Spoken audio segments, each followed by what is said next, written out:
So I just left Marriott, and Erin asked me, "What are you going to do now that you're going to retire from Marriott?" I said, "I don't know." She said, "Well, you know every single restaurant in New York City. You know all the history of New York City, and you know all the little facts that nobody else knows about city. Why don't you think about becoming a tour guide?" And I said, "All right, let's take a tour and see what it's like." So we went ahead and picked the number one guy on Google. Okay, we go ahead, we go on his tour. We're on this tour, and I don't know if you know what the Cafe Y is, okay? It's an old downstairs cafe with, maybe 60 seats, and it actually is the start of dozens of careers in New York City, okay?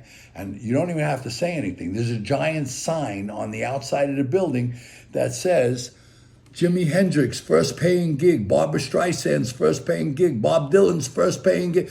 The list of people that started their careers in goes on and on forever. The guy walked past it. He didn't say a freaking word. I looked at my wife. She put her hand right over my mouth. She knew. But honey, he didn't say a freaking word. That's the freaking Cafe Y. How could he pass this place and not talk about it? I don't know. This is the worst freaking tour. And 8 months later, a couple months later, I started my tour company. 8 months after I started my tour company, I was the number one tour company in New York.